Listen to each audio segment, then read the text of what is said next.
Welcome back to Graphic Policy Television GPTV. I'm Brett, and we are talking Cryptozoic's DC deck building game. Now, we've done unboxings for all 4 versions of the game so far, including the Crisis expansion, but we haven't really gone into the difference between the 4 games. Like, what the hell is the difference between this big box, this big box, this big box, and this small box? So I'm going to talk about each of them and kind of go into it a little bit to help you try to figure out maybe which is the best game for you to play. So Cryptozoic, the first game they came out was this version on the left over here, my right, which is the DC deck building game. It's the basic game. And what the game actually is, it's a deck building game. For those who don't know, in the deck building game, you start off with a few cards. In this case, you start with 10 cards, and you get points. And with those points, you buy more cards, building your deck as you go. The point of the game is you go through, and all the cards are worth points. You fight bad guys, which gets you more points. And in the end, once you kind of get through everything, either defeating all the bad guys or going through all the cards, you add up all your points. Whoever has the most wins. Really, really simple. So this game was the first one that came out. First and foremost, about all 4 versions of this is how integrated, how tightly they seem to work with DC Comics to get artwork, flavor of the cards, what maybe characters should do, and what characters and items should be involved. All 4 are fantastic in that. They all fit the comic theme. They use the DC properties really, really well.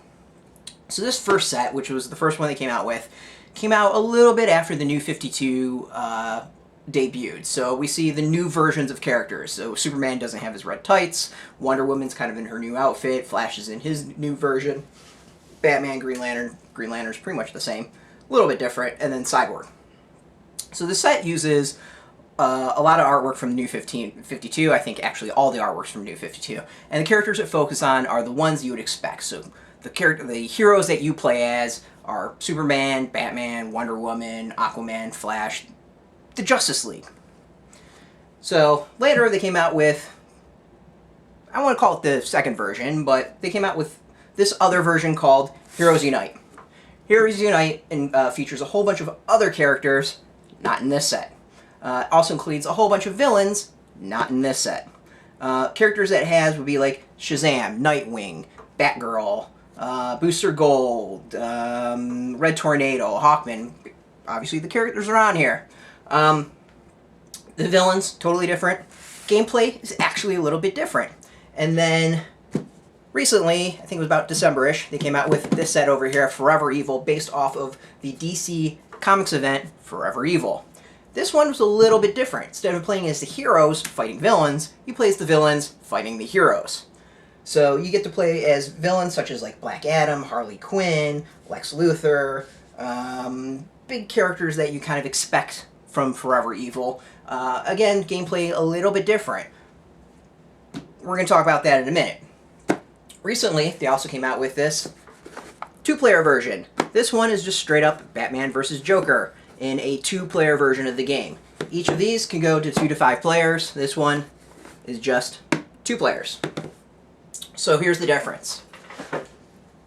Gameplay for all of them, the basic mechanics, are all really, really simple. And they're all similar.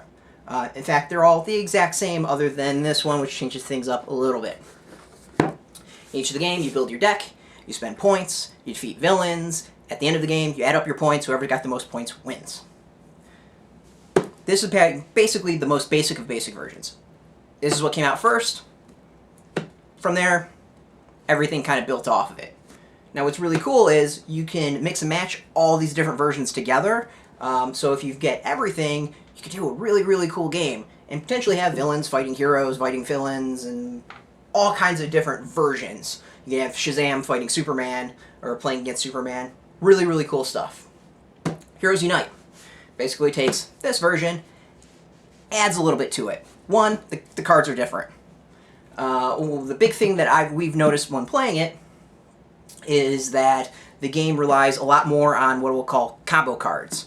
So if you collect all 5 cards, then you get bonus points. So one card might be worth 2 points, But if you get all 5, the card's worth 5 points. Each card would be worth 5 points. If you get 3 of them, they would be each worth 3 points. There's a lot more of that in this set.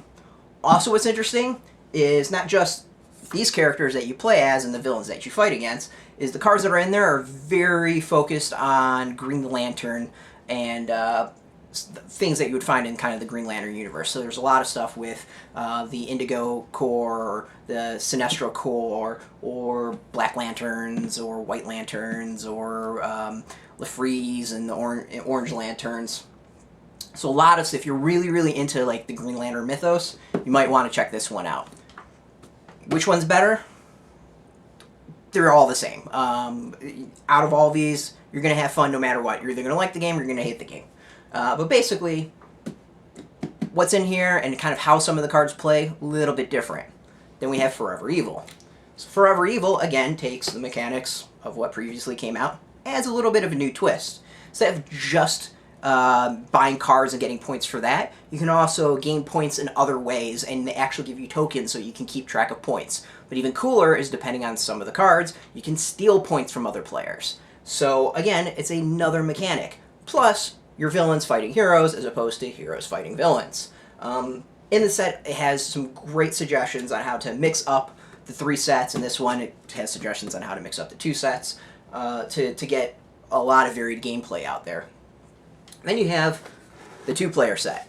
Now, the 2-player set is the most different out of everything. So instead of fighting as a character and then having to kind of whittle through this pile of villains or heroes, instead you're fighting each other. So each player has 3 versions of the Joker, there's 3 versions of the Batman, and you basically can fight against each other. Now, we've played a bunch of games, and it really wasn't until like the 2nd or 3rd game that either of us were comfortable of fighting each other, and even in all the games that we've played, we've never actually finished off either player. But it's enough that fighting each other has become really, really vital when it comes to points. So in this one, you straight up are basically battling each other, fighting each other at kind of a more traditional card game, kind of like Magic or whatever, than any of these games where you're fighting kind of a pile of bad guys and gaining points. Here, there's a little bit of trying to beat the crap out of the other player. On top of that, they've got cards such as blocks, which makes it more difficult for the other player to defeat you. And how all that mechanic works is not present in either of these games. Overall, though, this one's like half the price. So if you want to check out any of the games to get into and you want a nice, cheap 2-player game, this is the best one. It gives you a great idea as to how to play, what basically a deck-building game is, and if you're a fan of Batman or the Joker, you're golden here. What's also interesting out of this is it deviates with a lot of the art. That's not New 52, especially when it comes to versions of Batman and Joker. It really are different versions of each one. Out of these three games, though, you're not going to go wrong with any of them. If you really like DC Comics, if you really like a deck-building game like Dominion, you're probably going to like these games. And it really just comes down to the flavor that you want. Do you want to play as the Justice League? Well, this is going to really basically be the version that you want. Do you want to play as Shazam or Batgirl or Nightwing? Well, this is the version you're going to want. Do you like the ideas of playing as villains and beating the crap out of the heroes? Well, here you go. Each is different enough that, if you get all 3, you're not going to be bored. There is absolutely different mechanics. There's different cards. And most importantly, different strategies for each version of the game. Mix them all up, and you have yet a whole new game to play. So that's really, really cool. So with our ability of having all these sets handy, we really have like an infinite amount of combinations that we could go with, and the game's not going to ever get boring. I mean, we play this really regularly here at Graphic Policy HQ. We're having tons of fun doing it, and no 2 games have been the same. So, the other is that the game's really balanced. I think that's the thing that we really like the most, is both of us going into each new version don't know what cards are. We basically know the mechanics, that's about it, because we played Dominion before we played any of this. And when it comes to wins and losses, we're like really even, about 50-50. So this isn't a game where either of us are dominating the other player. It's basically balanced. I mean, it's something we kind of look for in games. It's something that we really, really like. So overall, I mean, if you are into deck building game, if you like DC Comics, you're not going to go wrong with Cryptozoic's DC deck building game. And if with any of the versions, you're good to go. If you just want to check it out and don't want to drop like the 30 or 40 bucks for any of these sets, this is 20 bucks or cheaper on Amazon, and this will give you a great idea as to what you're getting into. But overall, get 1, get 2, get 3, get all 4. You're going to have a great time.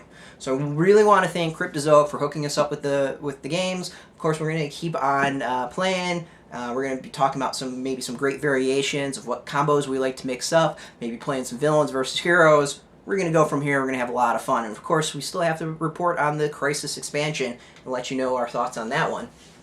So, as always, you can find us at graphicpolicy.com. We're on Facebook, Twitter, YouTube, all at Graphic Policy. We keep it nice and consistent.